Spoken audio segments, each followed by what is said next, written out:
How about Shimmy Hawashad Barakatha to my brothers? How Shmalatha Bahashimi Hawashad all my sisters. This is the Israelite School of Universal and Practical Knowledge, straight out of 1 West 125th Street, Harlem, New York, under command of General Yohana.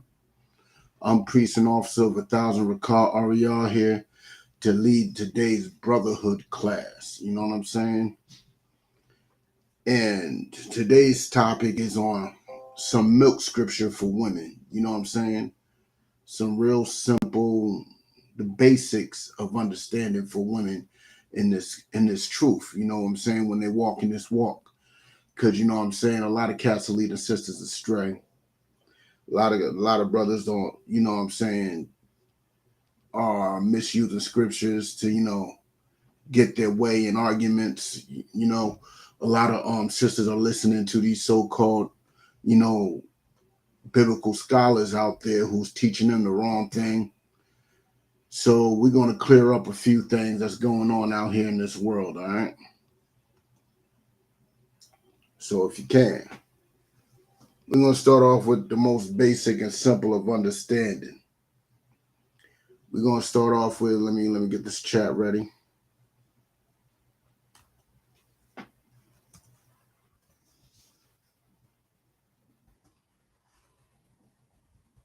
We're going to go to 1 Corinthians 11 and 3. All right, it posted everywhere. All right, good. We're going to go to 1 Corinthians 11 and 3. Give me a second to catch up.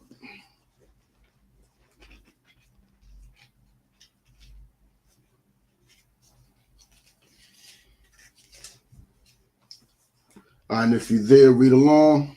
You know what I'm saying? But let's go.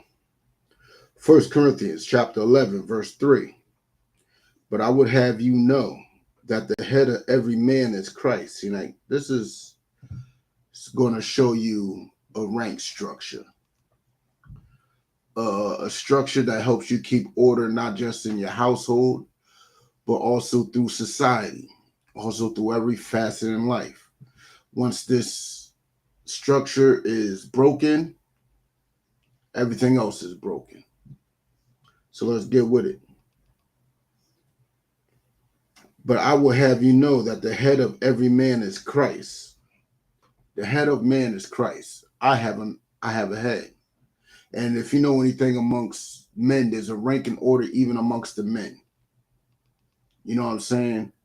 I got brothers that is over me. And once I receive orders, I have to complete them. You know what I'm saying? Just like, put like this.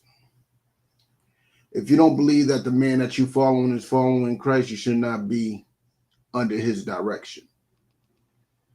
You know what I'm saying? I know Christ is under. I know Commander General Yohana is under Christ. I know that for sure. I have not seen a better example of that throughout my whole life. Now, I follow that brother because I know he follows Christ. So me following him and being under his order means Christ is my head too. Because that brother's not going to instruct me to do something that Christ is against. You know what I'm saying? Christ is against eating pork, crab, shrimp, and lobster. Christ is against a man sleeping with another man's woman. Christ is against drug use. Christ is against all that. So I want to expect Commander General Yohana to tell me to do such things. You know what I'm saying? And sisters, when you are picking a husband, you should have that same mind frame. You should make sure that your husband is the type of man that follows the orders of Christ. If he's not, then you don't know where he's going to lead you. If he's not, you don't know what type of situations you end up in. You know what I'm saying? A fight might break out and he'll run and leave you. And that's not the way of Christ. The way of Christ, you're supposed to be able to die for your people. When things go left, you're supposed to be willing to risk your life. You know? So let's continue. And the head of the woman is the man, and the head of Christ is God. So understand that, sisters. The man that you should be following Christ, because Christ followed God. You know what I'm saying? That's the rank and order. And once that order goes left, when the woman starts acting like she's above the man, or brothers start, trying to act like they are bigger and better than what they are, than brothers that are over them, start leaving their own teachings and starting their own, that's when things go left. That's when things go left. You know what I'm saying? But let's continue. Every man praying and prophesying, having his head covered, dishonoreth his head. Like a lot of cats like to believe when we wear our war scarves, that our head is uncovered.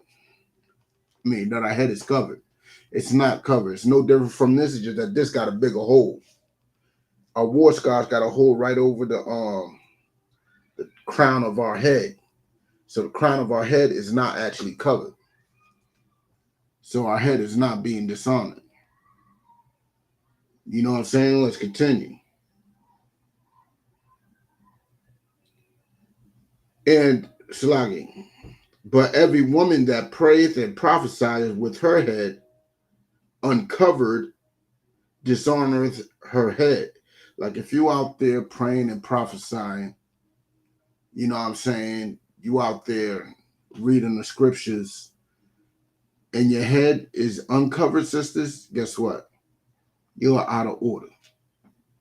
You're out of order. You got to get back in order, put something over your head and start, you know what I'm saying, coming into class. And you can't come to class with your head uncovered. That's why in the ISUPK, if you come to class and you don't got a covering for your head, don't worry, we got something for you.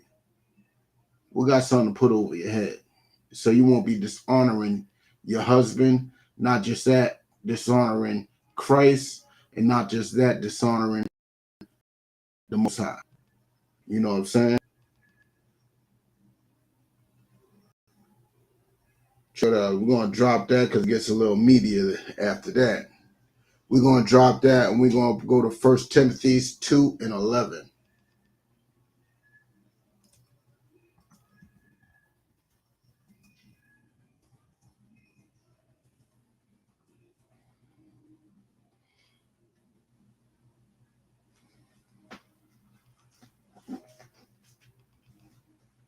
First Timothy 2:11.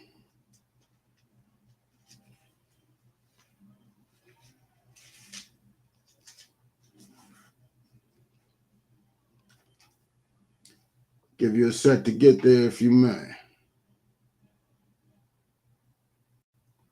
Show it on the screen for y'all.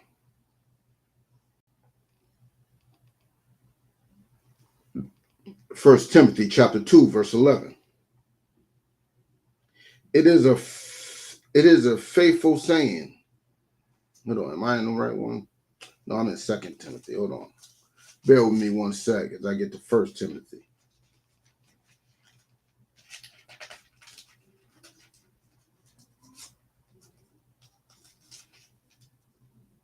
First Timothy chapter 2, verse 11. Hold on, let's start with 10. So you get context.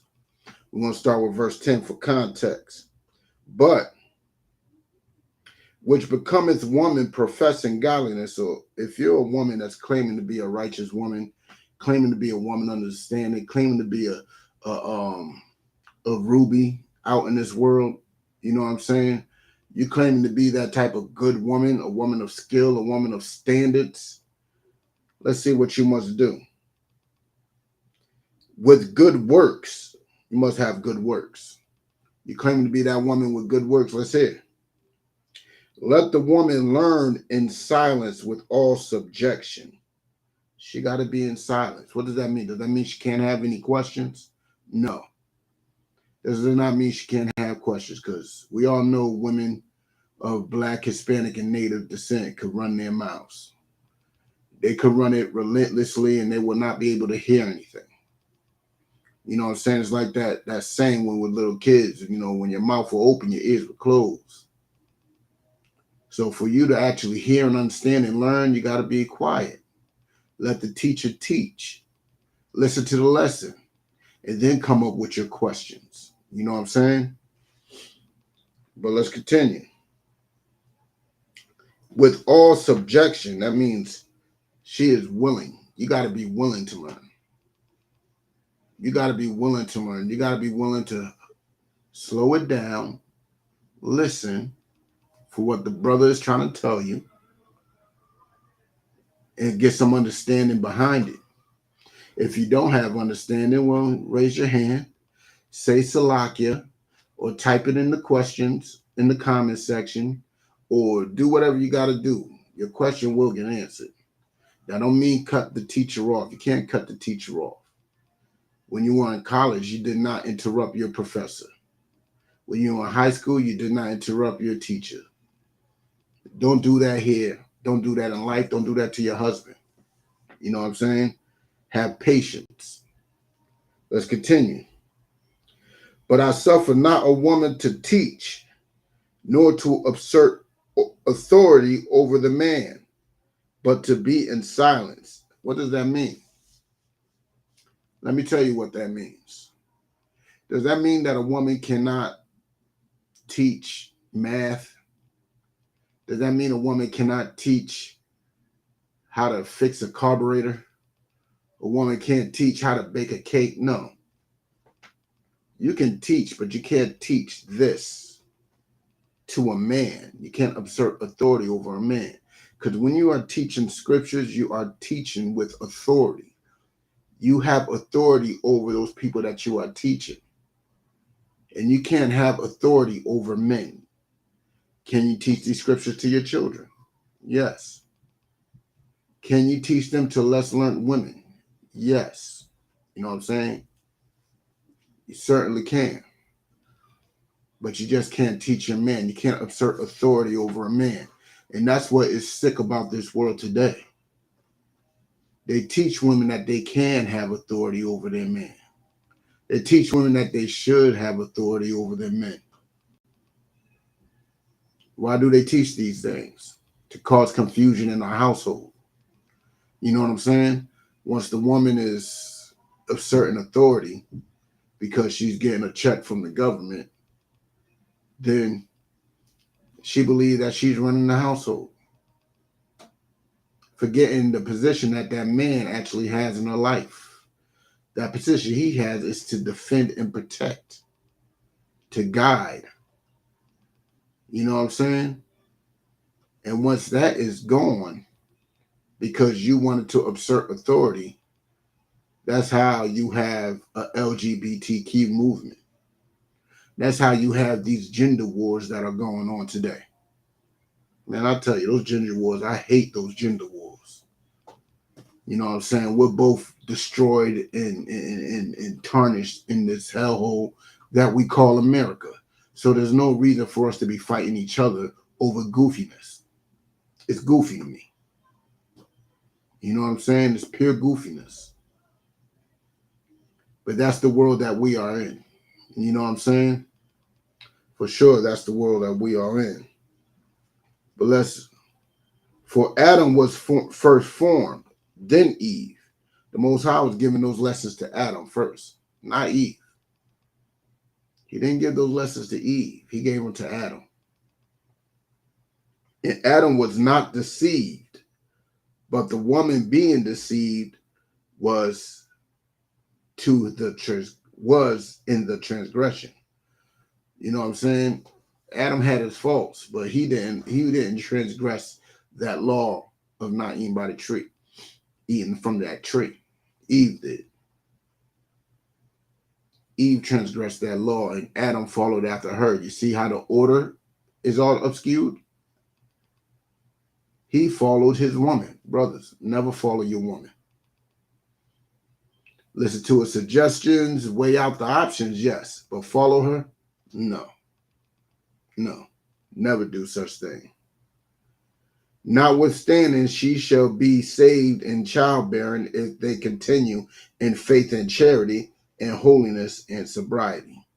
That's why y'all go through the hell y'all go through now.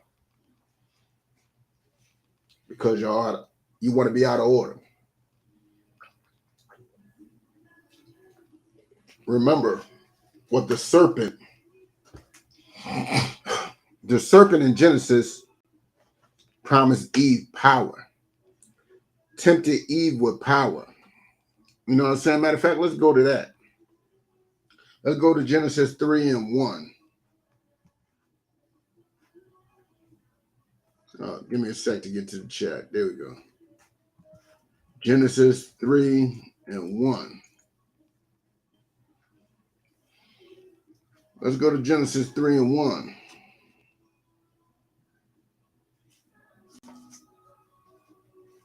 Since we're talking about the position that was, let's get with it. Now the serpent was more subtle than any beast of the field which the Lord, which Yahweh, our power, had made. And he said unto the woman, yeah, hath God said, ye shall not eat of every tree of the garden? So the serpent is coming up to, now God made the serpent subtle. He made him slick. You know what I'm saying? He made him real slick. He's real slick with it. That's how the Most High made him. So he's going up to Eve and asking her, did God ask you not to eat the fruit from the garden? You know what I'm saying? And let's hear what Eve says.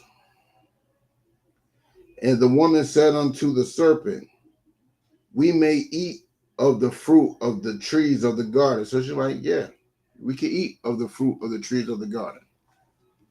But the fruit of the tree which is in the midst of the garden, that means it's in the middle of the garden, God hath said, ye shall not eat of it, neither shall ye touch it, lest ye die. So it's a bigger breakdown for me to break this down to exactly what it means.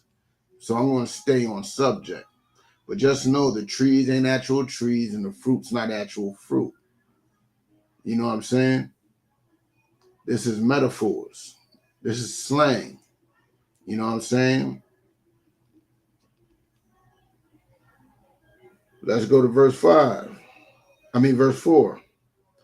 And the serpent said unto the woman, ye shall not surely die. So God told her, this is the problem here. God told her, if you eat of this fruit, you will die. The serpent told her that you won't die. Who does she tend to listen to? Who did she listen to? She decided to listen to the serpent. Know why? Verse 5.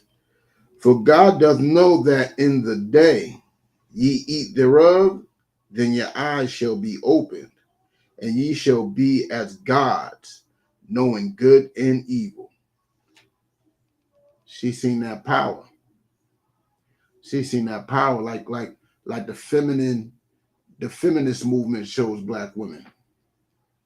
You can have power. Look at all this money you can have. If you just kick that man out the house and don't do what he say, you can have all this power.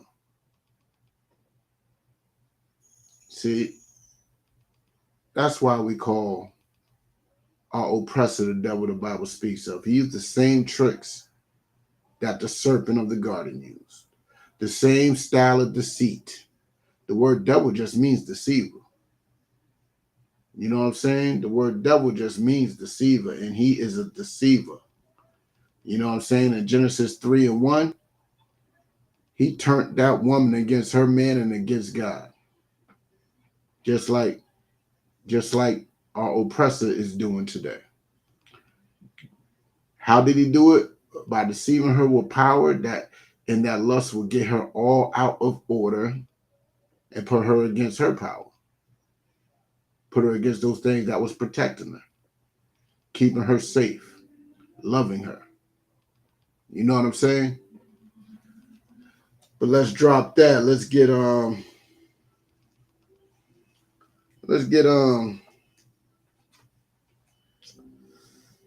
let's get a little understanding on. Let's get Ecclesiasticus 7:26.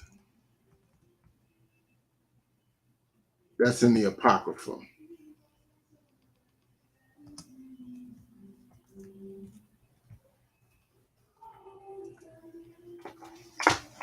I believe it's in the Apocrypha. I might be wrong.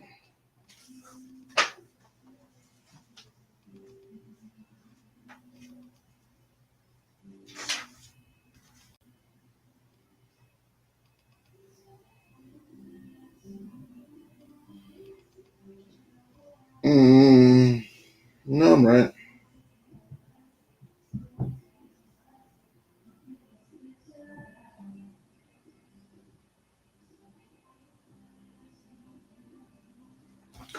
Okay.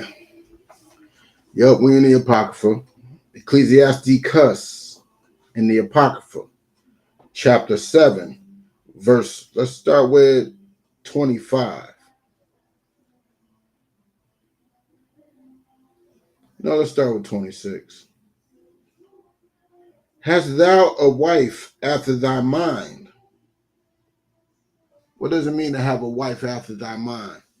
If you're in class, what does that mean to have a wife after thy mind? Type it in the chat. If you got a wife after your mind, what does that mean?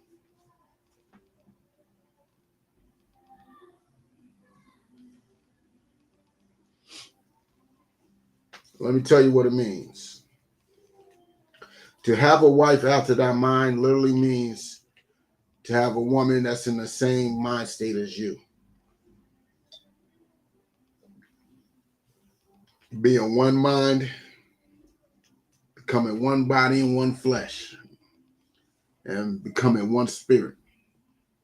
And that means she moves the same. And I mean, everything she does is the same, and y'all going to agree on everything? No. But when it comes to the scriptures and the law, statutes, and commandments, y'all do. Are y'all going to like the same shows? Most likely not. Are y'all going to like the same food? Most likely not. You know what I'm saying? But when you show her what, you know what I'm saying, the scripture of uh, um, multiple wives, or the scriptures of not eating pork, or the scriptures of should a woman wear pants or not, she will be in full agreement. And believe me, a woman can wear pants. There's nothing wrong with a woman wearing what pertains to her. You know what I'm saying? Not every pair of pants are made for men. You see a man in apple bottom jeans, believe me, he also has on a purple shirt. You know what I'm saying? But let's continue. Forsake her not, man. Don't treat her wrong. I know y'all gonna go over your arguments over some BS, so your arguments over some dumb things, but don't forsake her. Forsake her not. She's in here following these law, statutes, and commandments, and that's what matters. Don't forsake that sister. She is like-minded. She is the same as you. You know what I'm saying? Let's continue. But give not thyself over to a light woman. What does that mean, to give yourself over to a light woman? What is a light woman? I mean, you see these light women all over TikTok and Instagram. You know what a light woman is. Just think about it for a sec.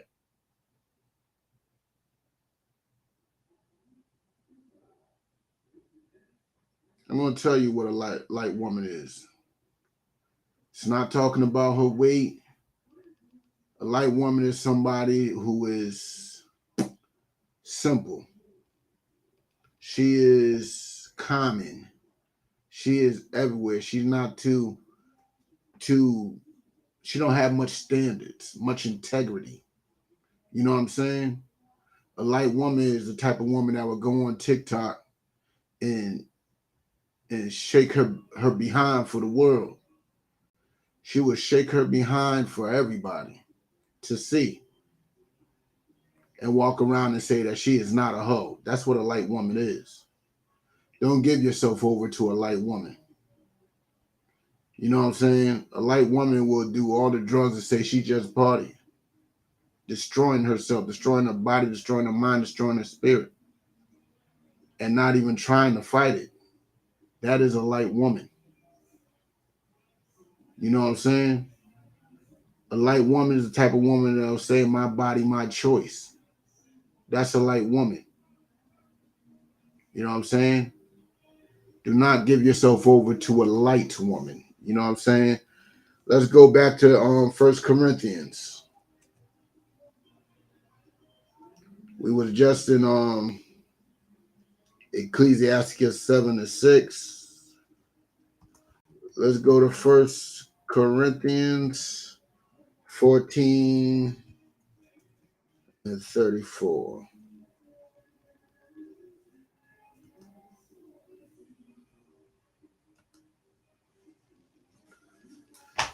Go to 1 Corinthians 14:34. Bear with me a sec.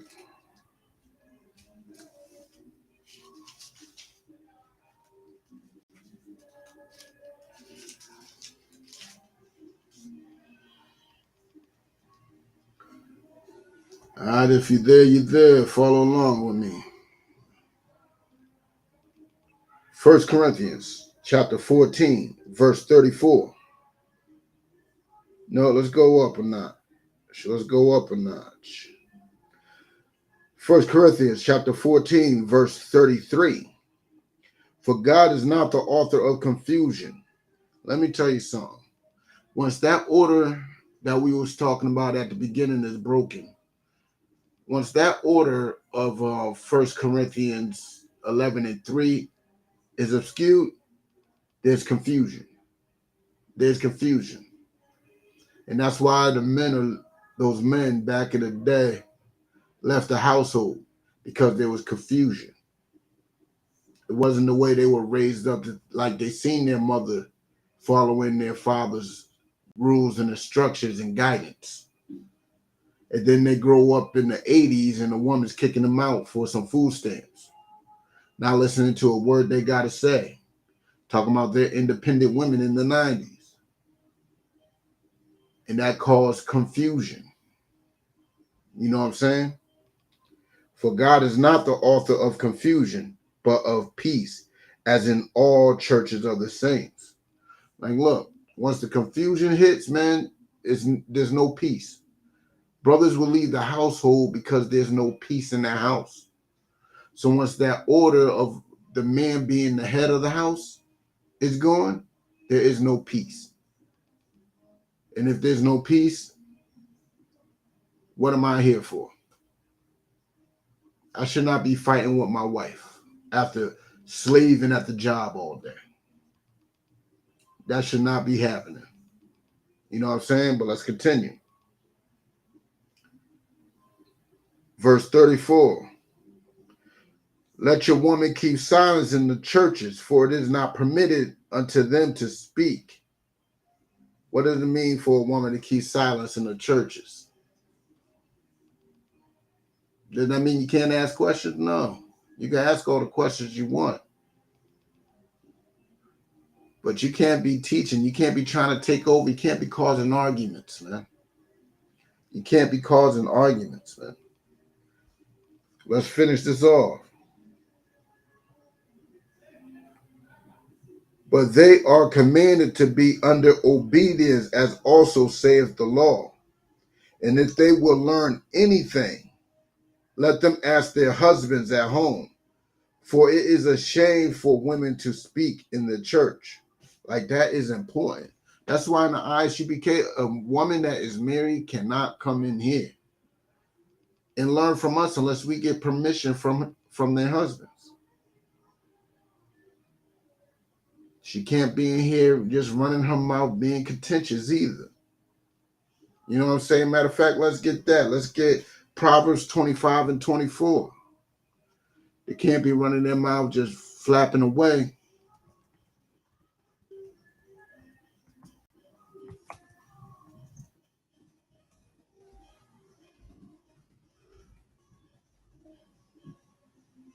Any questions, type them on in. But we're going to go to Proverbs.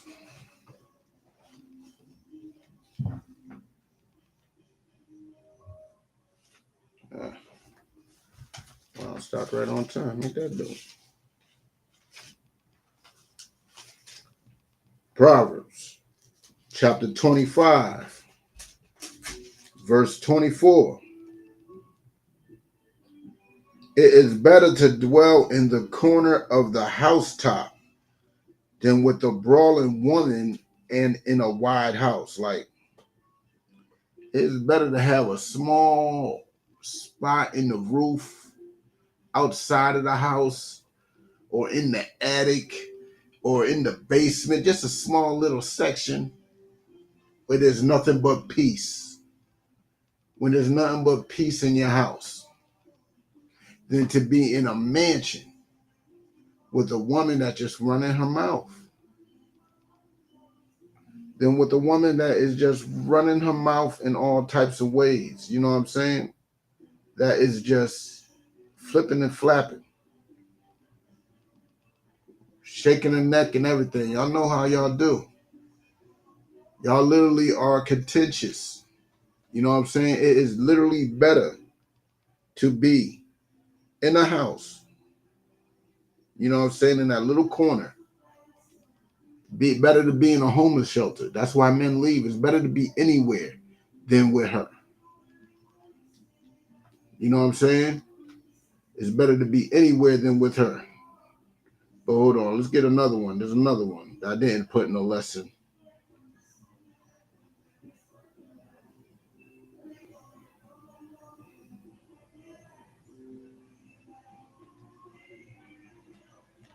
Hold on.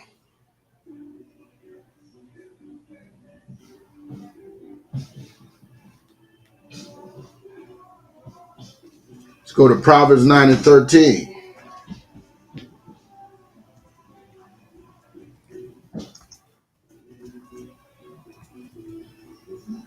Oh, I ain't even typed nothing.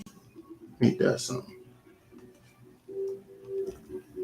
Proverbs 9 and 13.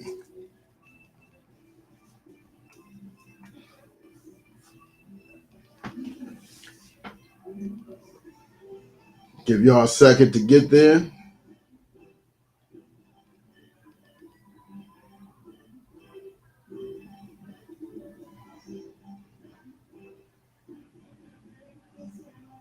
All right. Proverbs chapter 9, verse 13. A foolish woman is clamorous. She is simple and knoweth nothing. Like, the more you run your mouth, it's obvious the less you know. The more you run your mouth, the less you know. And the more you are ashamed to your husband, the more you are ashamed to your father, the more you are ashamed to everybody. It is better to be quiet. It is better to be quiet and be silent than for you to be running your mouth in all types of manners. You know what I'm saying? But let's go, like, I ain't trying to bash on you, sisters, so let's show you the flip side. Ecclesiasticus 26, I believe, 14.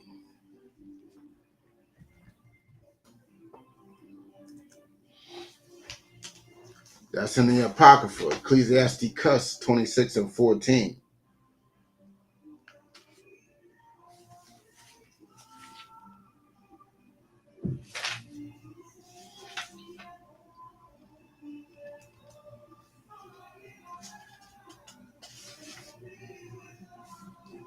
All right, I'm there. If you're there, read along with me. Ecclesiasticus chapter 26, verse 14.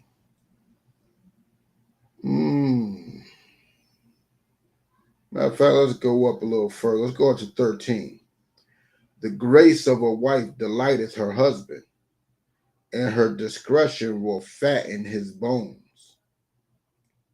A silent and loving woman is a gift of the Lord, and there is nothing so much worth as a mind well instructed. So, I don't know. That sounds pretty straightforward to me. A silent woman is a gift. A silent woman is a blessing. A silent woman is less stress in your life. A silent woman is more peace in the world. A brother will look at you and be like, look, man, a woman well instructed, she follows orders and everything else, man. Stop playing. That's life.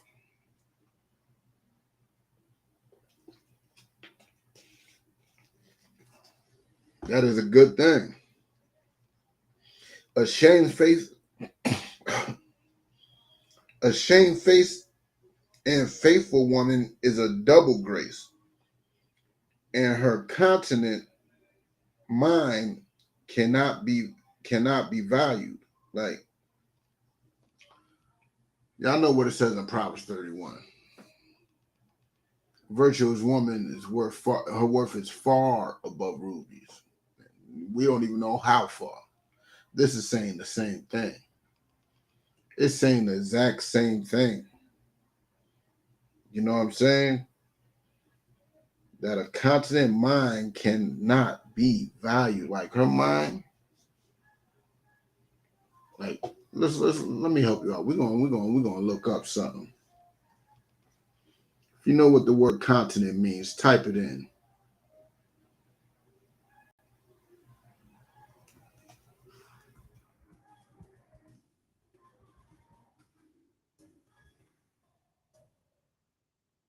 Make sure I'm spelling it right.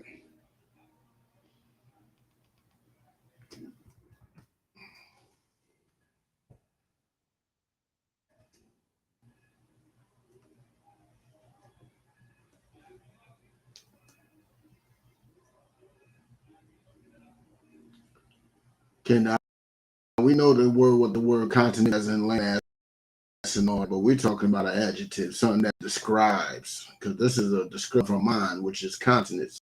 So we got to go down to adjective, which means exercising continents. Obstructive. I mean, she ain't letting everything come out, but let's go. Exercise continence. What does that mean? The ability to retain a bodily discharge voluntarily. Okay, that means you're retaining something. Self-restraint. That's the definition of self-restraint, especially of refraining from sexual intercourse. Okay, so she ain't a hoe. She ain't a hoe. Oh, I ain't even got the definition on screen share. Let me put it on screen share for y'all. Let me put it on screen share. Mind. If she has a continent mind, that means she's practicing continence. And the definition of continence is self-restraint, especially of refraining from sexual intercourse. It means she's not a hoe. You know what I'm saying? She's not a hoe. And that's a good thing. That's a beautiful thing.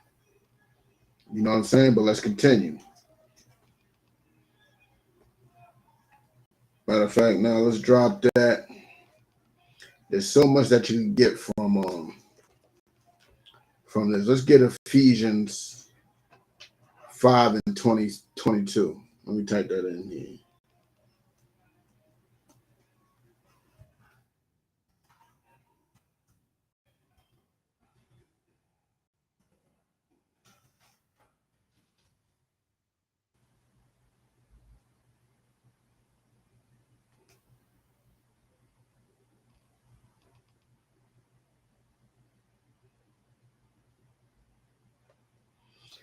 Ephesians 5 and 22.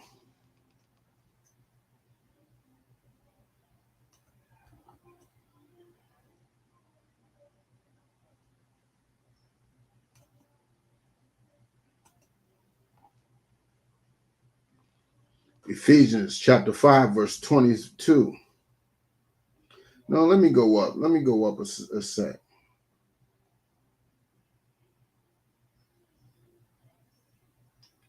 So you could get the full body and so y'all won't be like, oh, he's just bashing women. Nah. Let's go to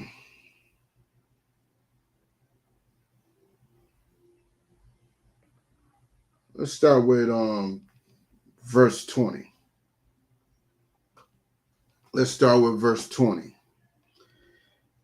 Giving thanks always for all things unto God and the Father in the name of the Lord, Yahweh Shai Hamashiach, submitting yourselves one to another in the fear of God. What does that mean? We're submitting ourselves one to another. What does it mean to submit yourselves one to another? If you know the answers, type that in.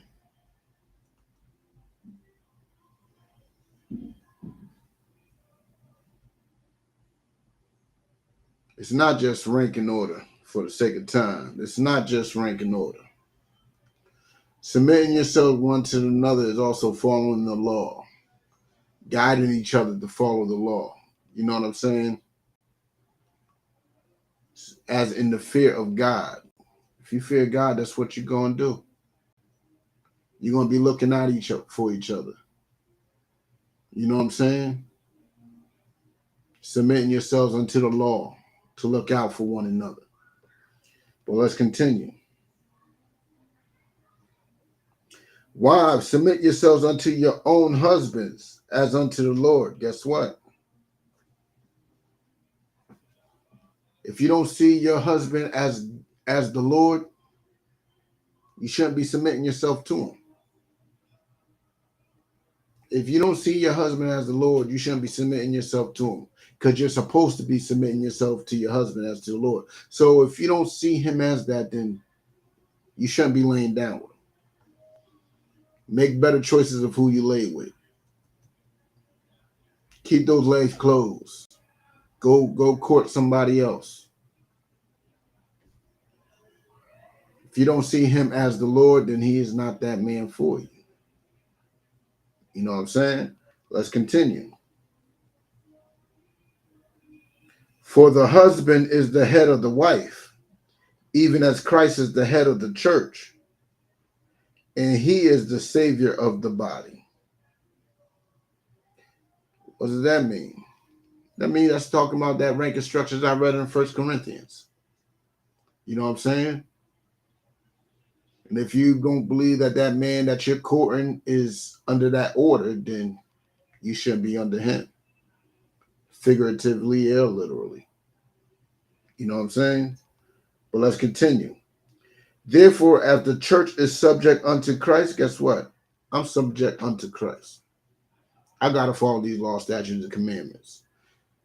And being subject unto Christ, there was rank and order within the 12 disciples. There was rank and order amongst the disciples under the 12 disciples. So I got to be underneath the men that are above me. You know what I'm saying?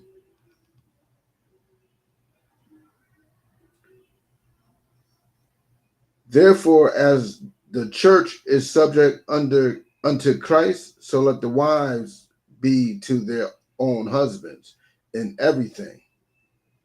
So that means y'all got to do exactly what we do.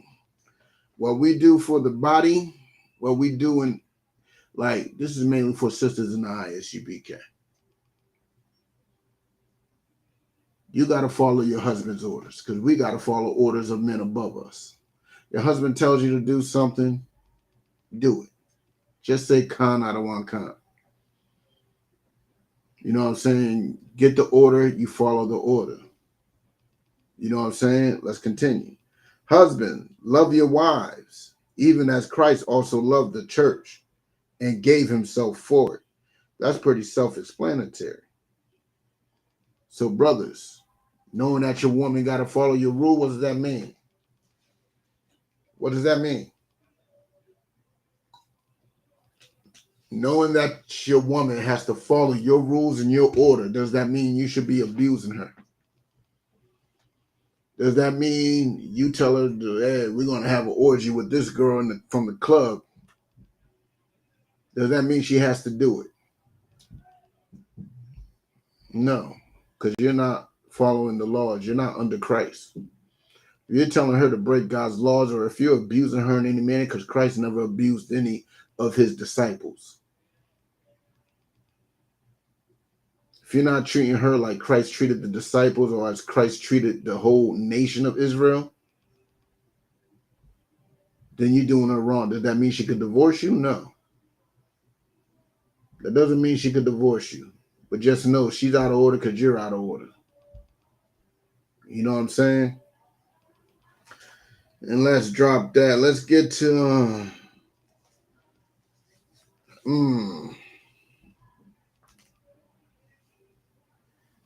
should we get into that right now? Nah. Let's get into the clothes, because that seems to be a big issue too on the come up. You know what I'm saying? When a woman comes into this truth, they hearing about she can't wear pants. But let me tell you something. A woman could wear pants. All right, we're going to go to Deuteronomy 22:5. Give y'all some understanding on it.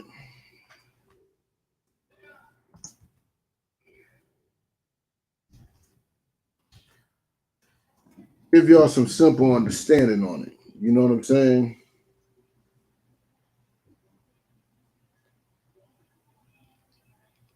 Give y'all a second to get there.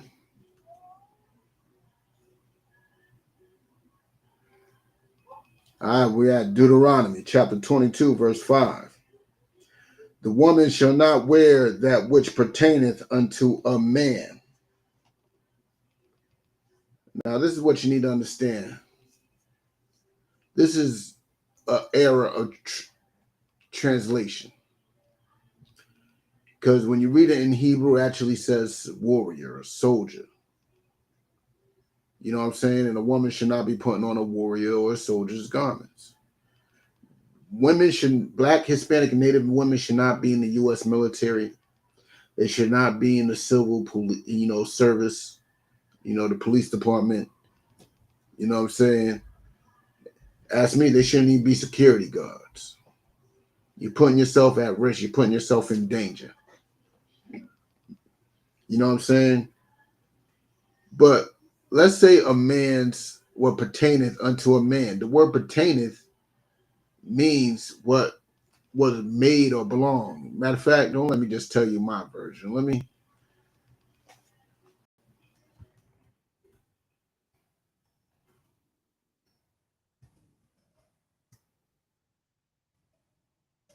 Let's get the definition on the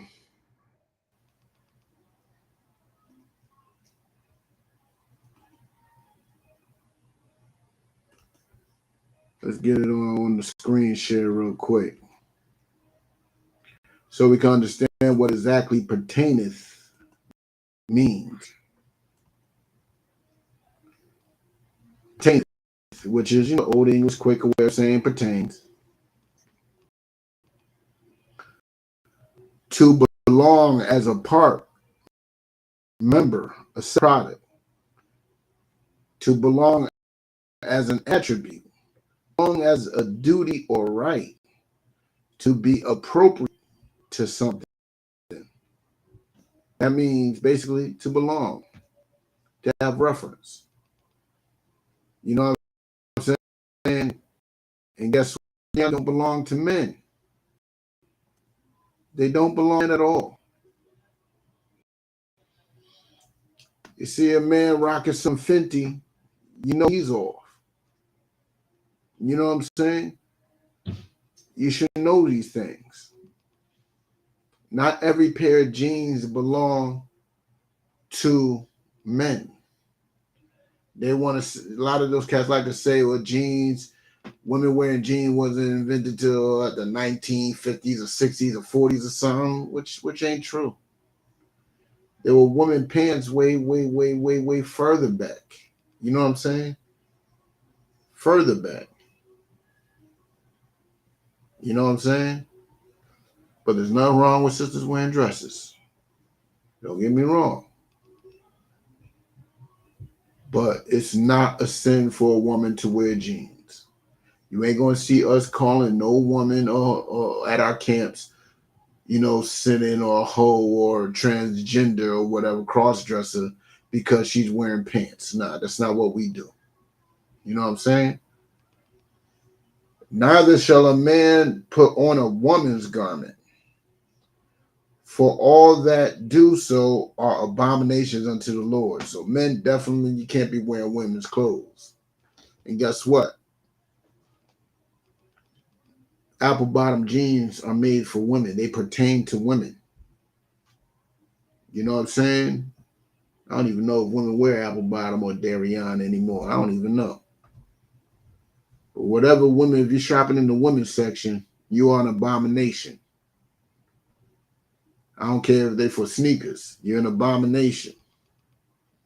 You know what I'm saying? Can't be wearing what pertains to the opposite sex. And that's one of the things that I know sisters want to question when they first get in. You know what I'm saying? In fact, let's see how a woman should get. So let's go to 1 Timothy. We're going back to 1 Timothy.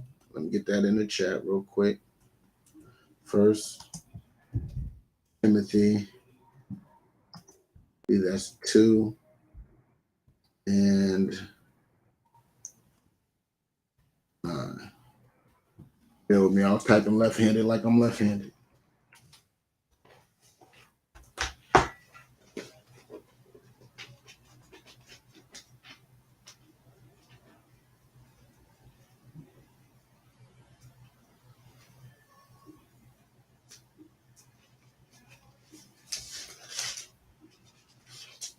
First Timothy chapter 2, verse 9. In like manner, also that women adorn themselves in modest apparel. What does the word modest mean? So we can understand what type of apparel that is.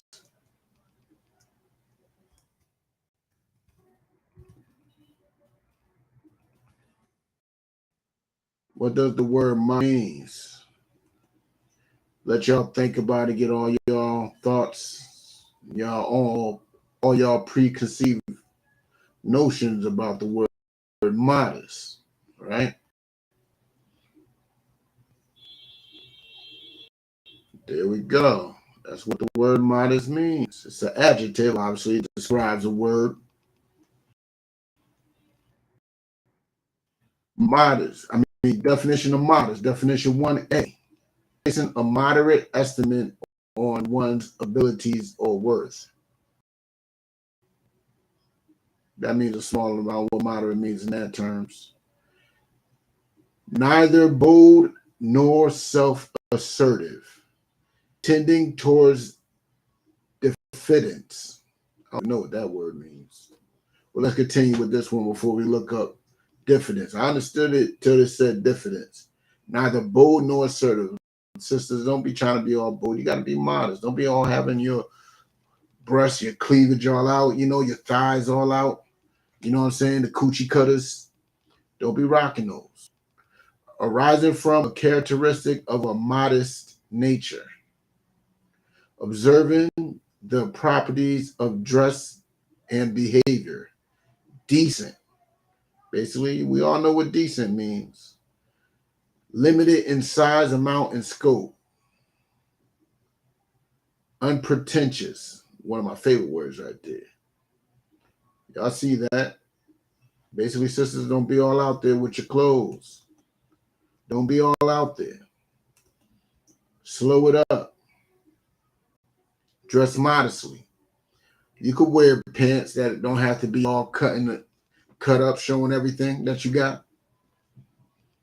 There's plenty of loose fitting pants out there. You know what I'm saying? And these women, I mean, don't put yourself in danger trying to be modest too. Don't be all up in a gym with a dress either. That dress get tied up in something, it's going to get ripped off, or even worse, you're going to end up harming yourself. So yes, there's appropriate was one of the words there. There's a way to dress appropriately.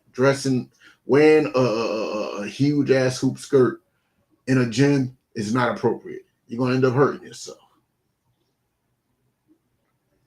But you come up in one of our classes and you got your breast all out, thighs all out. Guess what? That's not appropriate. That's not appropriate.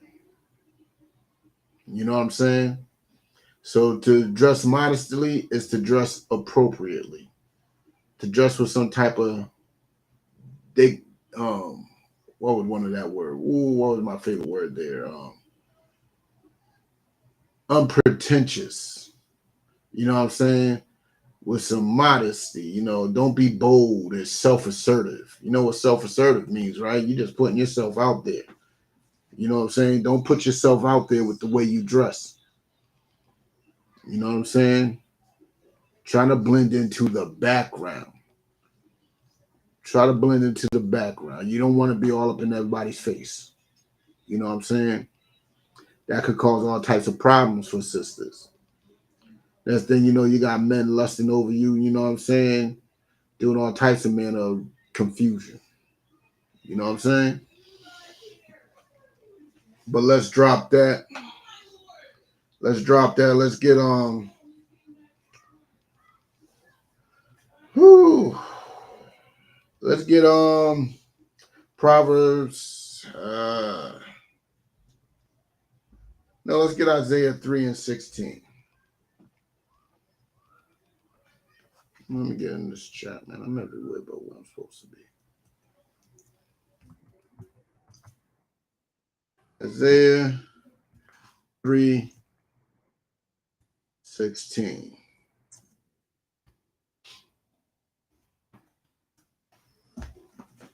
Let me get there real quick.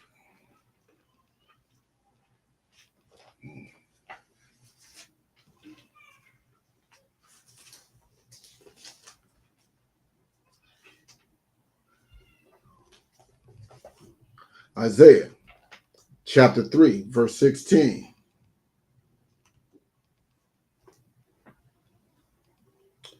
Moreover, the Lord saith, because the daughters of Zion are haughty. What does it mean to be haughty? Back to the Miriam. Back to the Miriam. Back to the Miriam.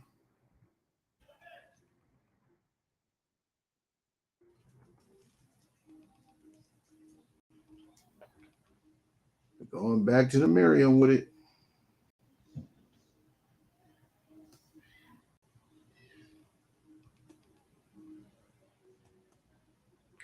Matter of fact, since we're going back, who are the daughters of Zion? Ask yourself that. Who is the daughters of Zion? This is the descriptions of the daughters of Zion. This word haughty fits the daughters of Zion. You know what I'm saying?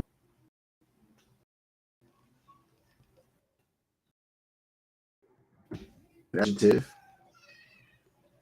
is a word that is describing in this context the daughters of Zion. And you see what it says. Definition of haughty: blatantly and disdainfully proud. Who is blatantly and disdainfully proud? Who is out there twerking with no shame? You know what I'm saying? They do the most disdainful acts with no shame, and they're proud of what they're doing.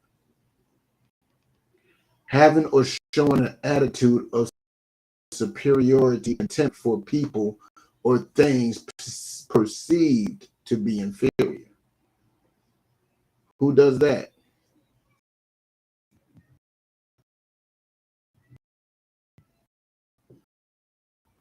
Let me tell you, something to point out that will make that person inferior to themselves. That woman thinks every woman is inferior to her. There's no humility. This is the opposite of humility. They're not humble at all. They just think they think they're everything. They think nothing's better than them. They think no one can compete with them. They think there's no competition. You know what I'm saying? And that's another thing with the gender wars. They think they're too good with these gender wars out here. And you can see that you go into Clubhouse and you go into one of those gender war rooms, you'll see nothing but haughty women. Haughty. You know what I'm saying? Haughty. But let's get back to it real quick. You know what I'm saying? Let's get back to it. Because moreover, the Lord saith, now this is the word coming from the Most High. This comes straight from Yahweh. Moreover, Yahweh saith, because the daughters of Zion are haughty, proud, disdainfully proud, no type of humility, and walk with stretched forth necks. You know, when they shaking their necks, doing all that. They don't do it as much as they used to back in the day, but you know, stretched forth necks is basically their nose up. They got their nose up.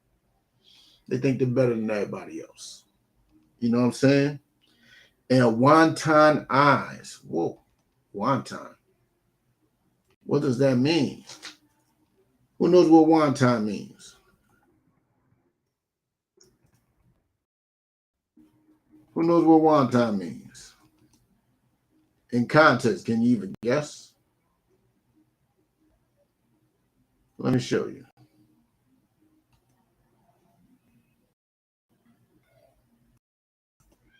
Let me show you what wanton is. Wanton, adjective, because wanton in this description is describing the eyes of the sisters of Israel. Merciless, inhumane, cruel, having no just foundation, provocation, malicious. That's definition one. That's what they are. Or it could be definition two, being without check or limitation, such as unduly lavish, extravagant. You know what I'm saying? Those eyelashes are definitely extravagant. Luxuriantly rank. You know what I'm saying? That could be one. Lewd body, causing sexual excitement, lustful, sensual, playfully mean or cruel, mischievous, hard to control, undisciplined, unruly. Whose type of eyes do you see that? Those black women love those eyelashes. They look crazy to me.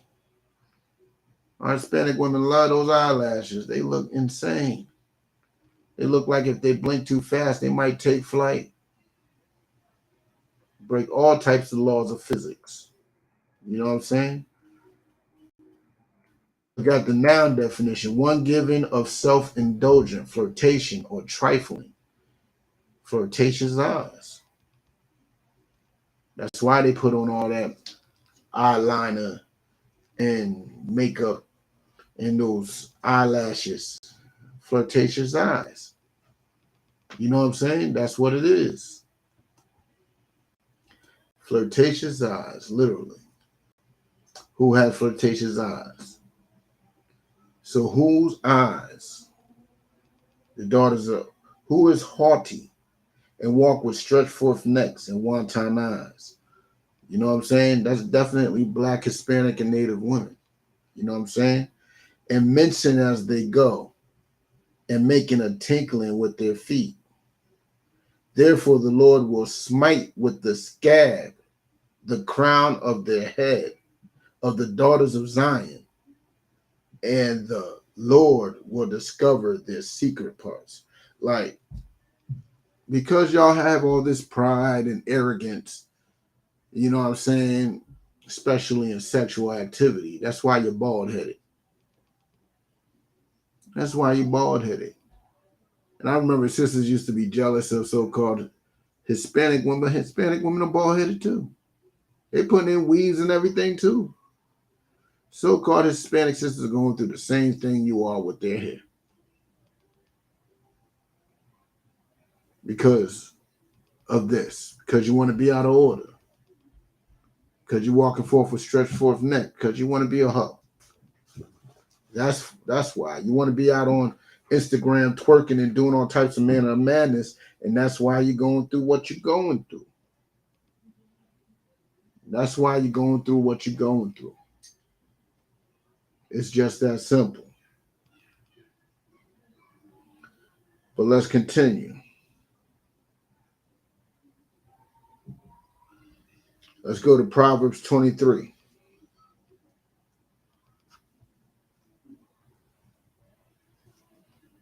Yeah, let's go to Proverbs 23.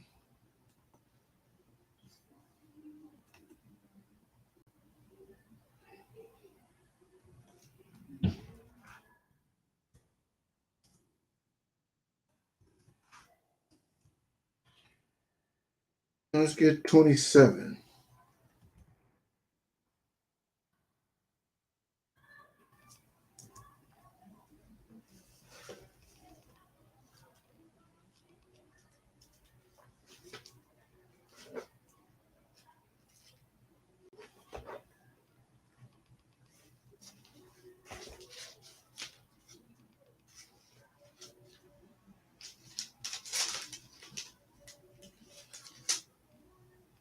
All right, if you're there, read along with me.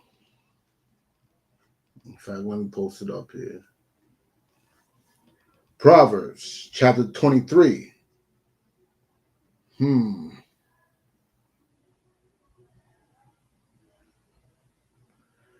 Proverbs 23, verse 27. Understand this. For a whore is a deep ditch, and a strange woman is a narrow pit. What does it mean a whore is a deep ditch?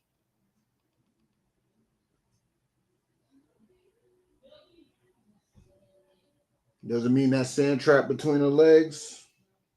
Kind of, but not really. That's a deep ditch too. That is definitely for sure a deep ditch too. But let me tell you, she is nothing but trouble. She is a deep ditch. She is a trap herself. You're gonna be dealing with these hoes out here. Just understand this, and these strange women. Who are these strange women?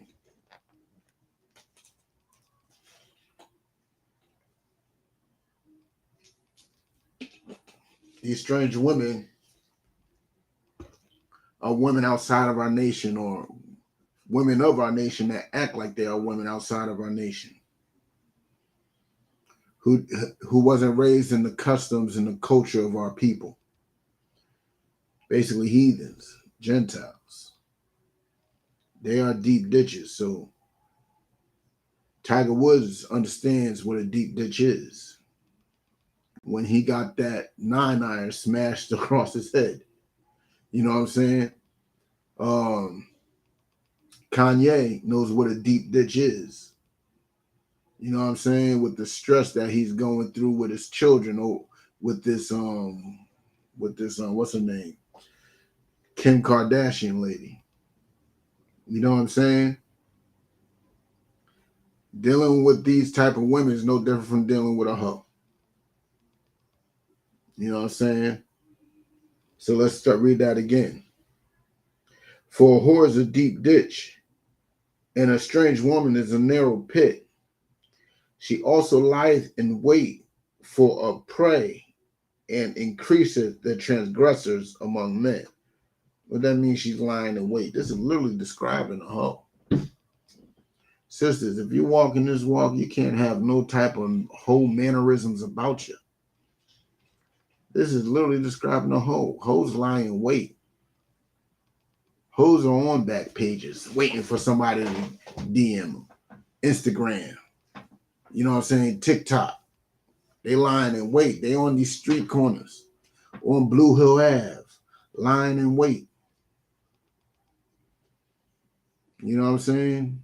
Mass Ave, lying in wait. These hoes are out there in their deep ditches. You end up catching a disease. You end up having a baby with a hoe, or you're going to end up getting robbed and killed. That's something that happens very often. You chasing after these hoes, you end up getting set up for a mugging and end up dead.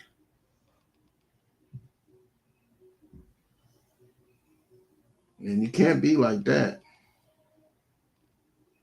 You can't be like that. You know what I'm saying?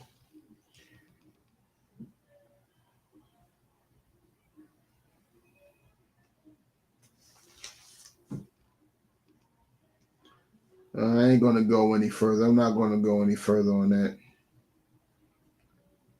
But this is a good one here. This is a good one.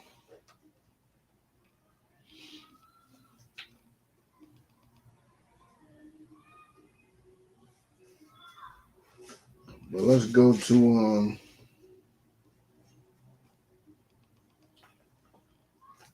let's go to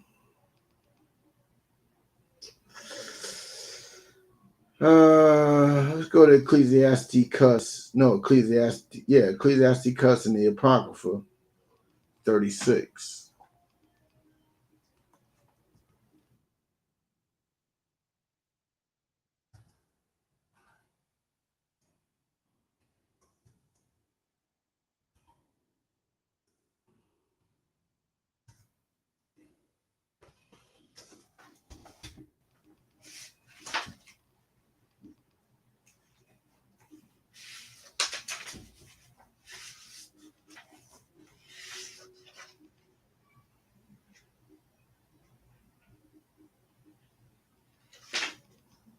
Here we go.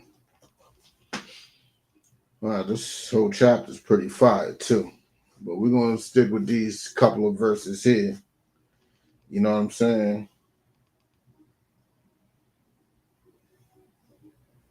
Okay, let's start with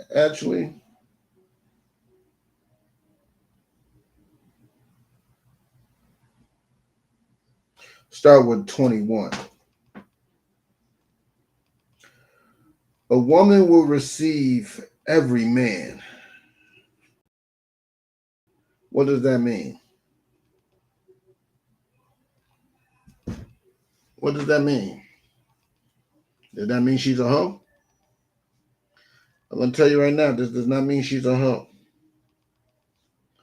What this means is that a woman is not very picky. She's not very picky about the men that she chooses. Yet is one daughter better than another? Yeah, is one daughter better than another? That's what you must ask yourself, man. To the brothers out there, is one daughter better than another? Let me tell you something. As men, we are very picky.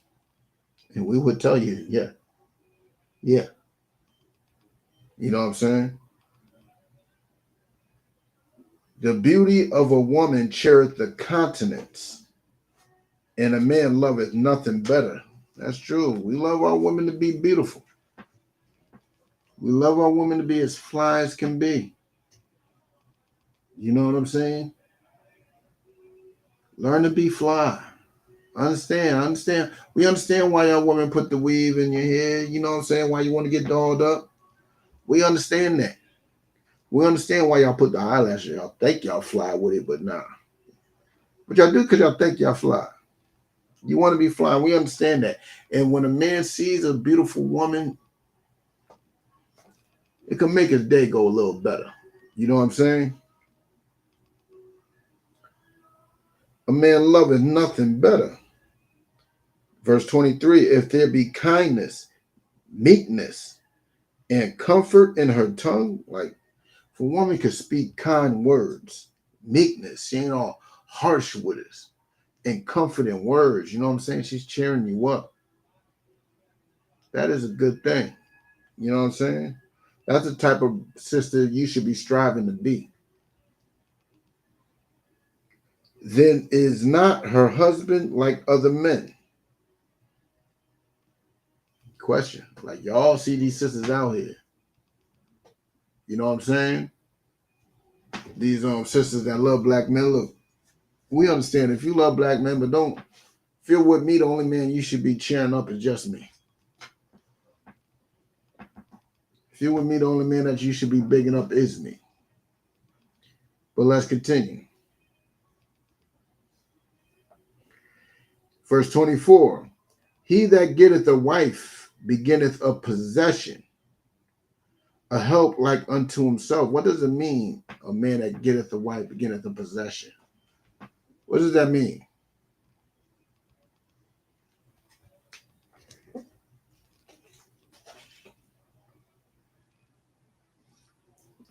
Let me tell you something. A wife belongs to a husband. A husband does not belong to the wife. You know what that means? That woman is his responsibility. She is not his. I mean, he is not hers. She is the responsibility. The brother has to protect her. You know what I'm saying? He has to take care of her. You know what I'm saying? Let's continue. A help like unto himself. She will be helpful. She is a tool. She will help you where you need the help. Y'all will become a team. And a pillar of rest. You know what I'm saying? She ain't causing you much stress. That's what a good woman is. She will not cause you much stress. But this is what you must understand.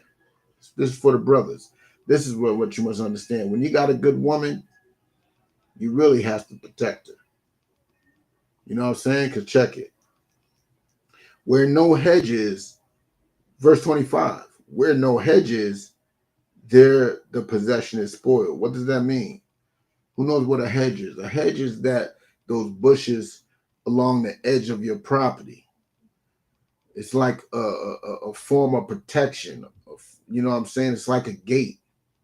You know what I'm saying? You seen rich people hedges, they be like 10 feet tall. Bushes. You know what I'm saying? You ain't getting through them very easily. You know what I'm saying? And if your hedge isn't there, guess what? The possession is spoiled. Your woman is spoiled. You're not protecting her. She can end up in the wilds of the world. She could be another man's possession. You know what I'm saying?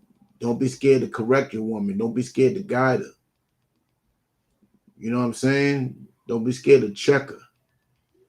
Because all you're doing by doing so is making things better for her. And he that hath no wife will wander up and down mourning. Like a brother without a wife here. You could tell he's a little stressed. He's a little stressed. Not all brothers, but some brothers with no woman will be a little more stressed than others. You know what I'm saying? You know what I'm saying? Let's drop that. These are just some milk scriptures for you sisters. You know what I'm saying? You know what? Let's get into Proverbs 31. No. Let's stay in Ecclesiasticus. Let's drop back to Ecclesiasticus 26 and 3. No, let's go to 26 and 1. And then we'll go to Proverbs.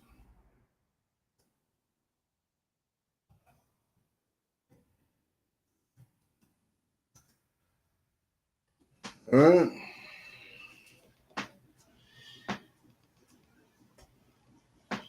Ecclesiasticus chapter 26, verse 1. Blessed is the man that hath a virtuous wife. Like, this is I'm getting into this for a reason before I get into Proverbs, because it's showing you how good it is to be a virtuous woman. And that's what you should be striving to be. And then I want to explain what a virtuous woman is. So I want to give you a goal, then explain how to get to that goal. All right. For the number of his days will be doubled. If you got a virtuous wife, man, you'll live a long life. You'll live a long, happy, pleasant life. Be 96 years old with a smile on your face, with your woman right next to you. You know what I'm saying? Verse 2, a virtuous woman rejoiceth her husband. She bigs him up, and he shall fulfill the years of his life in peace. That's what a virtuous woman do. She rejoices. She makes him happy.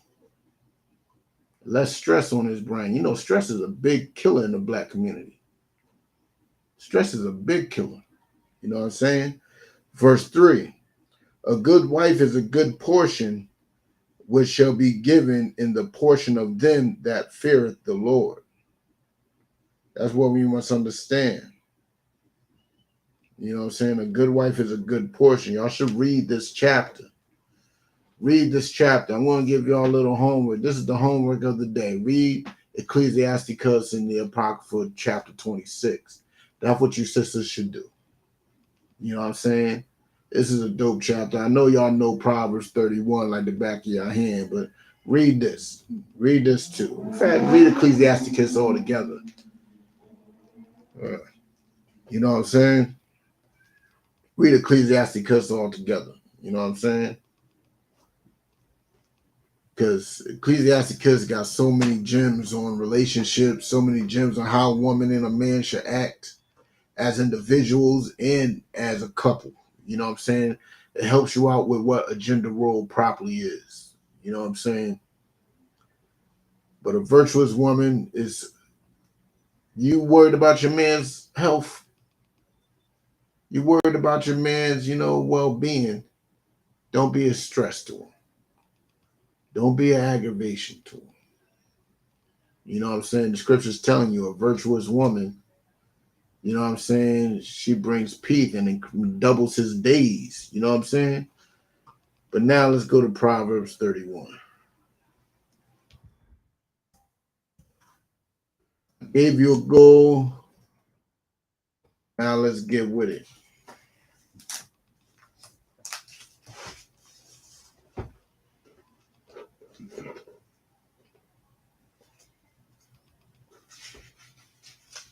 Here we go. Proverbs 31. It's literally the last chapter in Proverbs.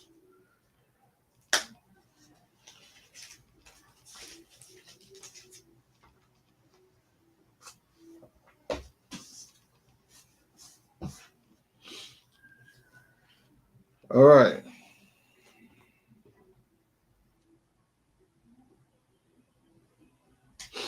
The words of King Lemuel, the prophecy that his mother taught him. So this is what you need to understand about Proverbs. This is the first thing I want you to understand, is that these are the words of a king reiterizing what his mother taught him. So basically, these are lessons from a mother to a son. You know what I'm saying? That this king is given to the rest of the people. You know what I'm saying? And what, my son, and what the son of my womb, and what the son of my vows. Give not thy strength unto women, nor thy ways to that which destroyeth kings. So that means a whole bunch of things. But it starts off with saying, don't give your strength unto women. What does that mean? Don't be out of order. Don't follow these women. And don't give your way unto what destroyed kings. What destroyed kings? Women is one of them. But also greed. Don't be greedy. You know what I'm saying? Don't be greedy. That's important for you to know. You know what I'm saying? That she's trying to teach him how to be a proper king. So we're going to skip down to verse 10. Who can find a virtuous woman? For her price is far above rubies. Who can find a virtuous woman? Who can do that? Who can find a virtuous woman? Nobody, really. Not saying that they ain't out there, but they're hard to find. And usually you don't really find them. They usually just fall in your lap. The Most High blesses you with them. The Most High gives you, like it said in the last joint, gives you a portion, gives you that possession. You know what I'm saying? That's a gift from the Most High. You don't find nothing. You know what I'm saying? Very hard to find a virtuous woman. Matter of fact, let's cut off some notion right here. What does the word virtuous means? Because a lot of people like to think that virtuous is some spiritual, righteous, holy roller type of thing. And it's not. It's not. Let me show you what the word virtuous means. Had or exhibiting virtue, morally excellent, righteous. So exhibiting virtue or just being morally excellent, chaste, potent, officious. But let's see what virtue is. Does it mean virtue woe reality? No, let's do with it. Virtue. Now, definition. Conformity to a standard of morality. A particular excellence. A beneficial quality of power or a thing. You know what I'm saying? Manly strength or courage, valor. Quality or trait, a merit. So she's a virtuous woman. So she must have a commendable quality or trait. A capacity to act, chastity, especially in women. You know what I'm saying? Well, what is merit?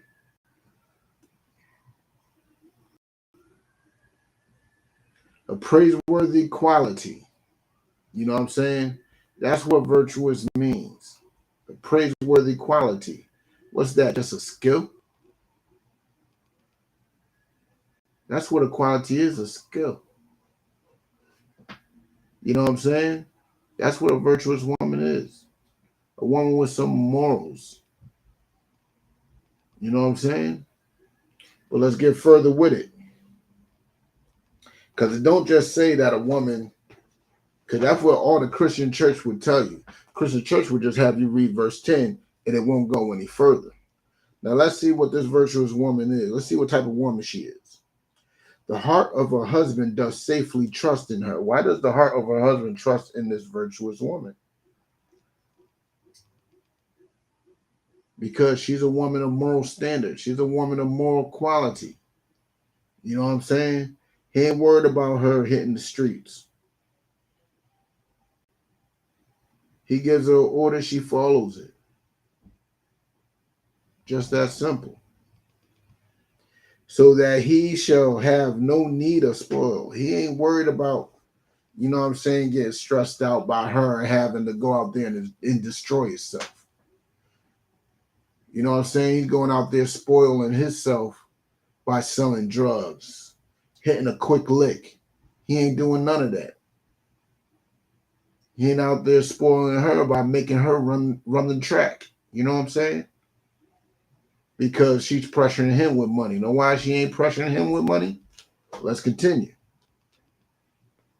She will do him good and not evil all the day of her life. Like, she is not a headache. She's a headache in no way, shape, or form. That's a goal. That should be a goal in y'all sisters' lives too. You know what I'm saying? That should definitely be a goal. You should not be trying to be a headache in no way, shape, form, or fashion. But let's continue. She seeketh wool and flax and worketh willingly with her hands. Oh, a lot of y'all like to say, back then, women didn't work. Back in those days, women didn't have jobs.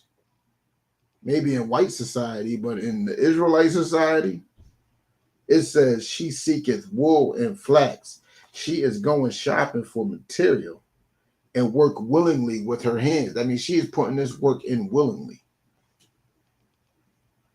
You know what I'm saying? She don't have to be told. See, a lot of sisters like to believe that a man has to do the work. He has to bring home the bacon. She just sits back and spends the money. No. She puts in work. You know what I'm saying? She puts in heavy work, but let's continue. She is like the merchant ship. She bringeth her food from afar. Like she is going shop, she bringing her food from afar. You know what I'm saying? She going and getting everything that the family likes.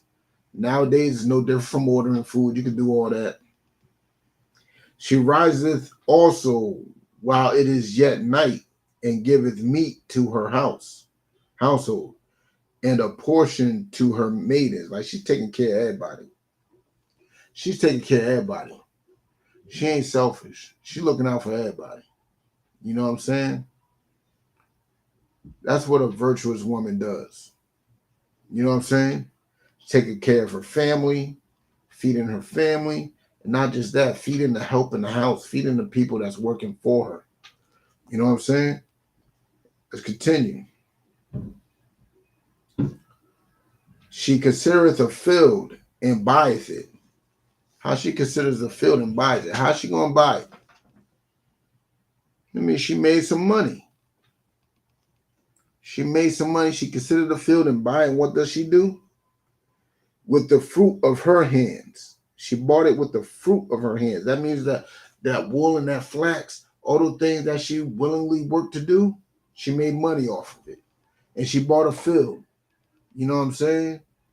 She planted a vineyard. Then she's gonna make an increase. She's gonna plant a vineyard. Now she's out there farming. Who knows? She can, make grapes, sell them or make wine and sell it. You know what I'm saying? She girded her loins with strength and strengthened her arms. She perceiveth that her merchandise is good. Her candle goeth not out by night. Like she is working all day and all night, and she knows what she's doing is a good day. That candle ain't going out. She's putting in that work. You know what I'm saying? Which is a beautiful thing. A lot of sisters in the ISUPK is putting in that work. I just came back from Chicago, and everybody give a hand up to Chicago. Let me tell you about Chicago. Chicago was a wonderful, wonderful, wonderful event. You know what I'm saying? And sisters were putting in work. When you got there, they was having a breakfast with mimosas and everything. Then in class, there was food available for class. The sisters was putting in work. You know what I'm saying? They had vending booths at the cookout. You know what I'm saying? The sisters came, you know what I'm saying, and looked out for brothers and sisters, man. So give it up to the sisters of the Midwest, you know what I mean, that put in that work and made that event glorious. Shout out to Commander General Johanna and the Midwest Monster of Mayhem, Cat Mawa Quad, you know what I'm saying, for putting up a glorious event. I can't end this class without saying that, you know what I'm saying? Because that event was glorious. I mean, I couldn't make it everything, but I made it to as much as I can. Definitely made it to camp. Most High in Christ on that. But let's continue. She layeth her hands to the spindle, and her hands hold the distaff. What does that mean? She's making fabric. You know what I'm saying? She's putting in more work. She stretches out her hand to the poor. Yeah, she reaches forth her hands to the needy. Like she's willingly helping people. That's what her morals doing. She ain't out there being a whole twerking, you know what I'm saying, on Instagram and none of that. She's helping people, helping the poor. You know what I'm saying? She's putting in work, making that money, bringing it home to daddy.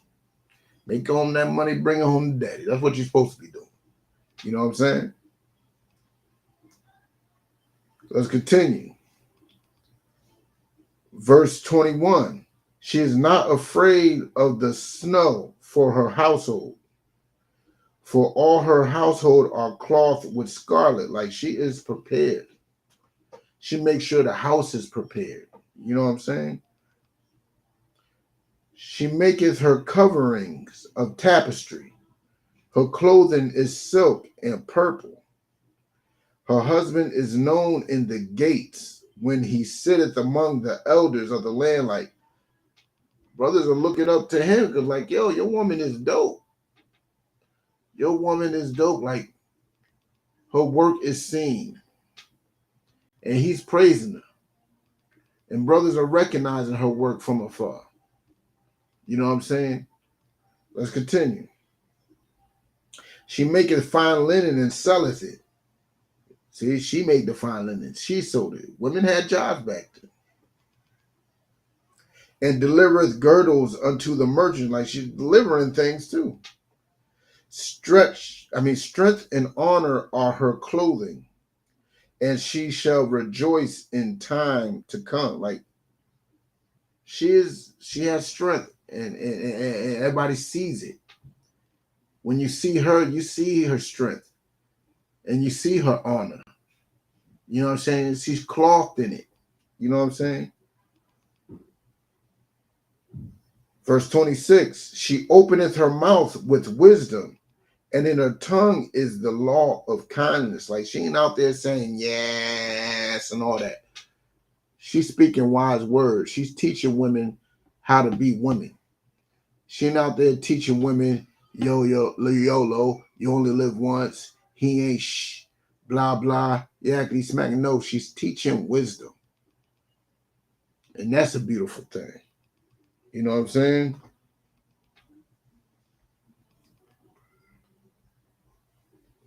Verse 27, she looketh well to the ways of her household and eateth not the bread of idleness. Like, she ain't just chilling. She never chills. She never eats the bread of idleness. She puts in work. You know what I'm saying? She'll find something to do. She'll find something to clean, something to cook, something to make, something to sell. She'll do something. She ain't staying still. She putting in work. Her children arise up and call her blessed. Her husband also, and he praiseth her. Her family looks up to her. Her family has nothing but good words to say to her because she's a virtuous woman. She's a woman with morals. She's a woman that's putting in work. She got skills. You know what I'm saying? Many daughters have done virtuously, but thou excelleth them all. Like, there's women that have done good, but a virtuous woman that is charitable, puts in work, kind, don't cause her man no stress. She is above them all. You know what I'm saying? Favor is deceitful and beauty is vain. Like, you know what I'm saying? Favor is deceitful. You know what I'm saying? People could be using you for whatever gain they want. And beauty is vain. You know, beauty comes and goes. You could be fly today and ugly as hell tomorrow. Be a hood booger the next day. You know what I'm saying?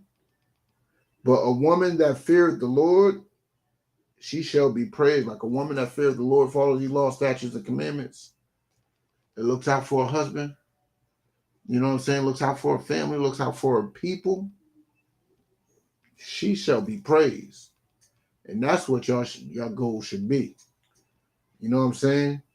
Give her of the fruit of her hands. So, man, what do you mean give her the fruit of her hands? Let me explain to you. Give her the fruit of her hands is that give her her just due. She put in this work, give her what she deserves. You know what I'm saying? And let her own works praise her in the gates. Like, her works is going to shine through. Everybody going to see it. Everybody going to see it. She earned that praise. Give it to her. You know what I'm saying? Give her some flowers. Take her out to eat. You know what I'm saying? Have a good time with her because she's earned it and deserved it. You know what I'm saying? And on that note, I want to end the class with that. You know what I'm saying? Yo, don't forget the New York Cookout last Saturday of August. You know what I'm saying? It's going down in Harlem. You know what I'm saying? More details to come. And if you want to be a trooper in the school, you see that number down there on that little green scroll? That number right there? Call that number if you want to be a trooper in the school. You want to get in here and put in some work. If you want to be a virtuous woman of Boston, you know what I'm saying? Call that number also to put in some work. But brothers, you want to be a trooper, get in a black shirt, black pants, black, a headpiece, you know what I'm saying? And black boots. And we'll get you rocking. Don't forget, you got to check in every Wednesday, you know what I'm saying? And not just that, sign into class, you know what I'm saying? So we know that you're coming to class and you just ain't chilling for a certain amount of time just to get a name or something. You know what I'm saying? And with that, I end the class. Yahweh Hashem, Yahweh Shabbat to my brothers, Yahweh Shemal to my Hashem, Yahweh Shai to my sisters. Shalom.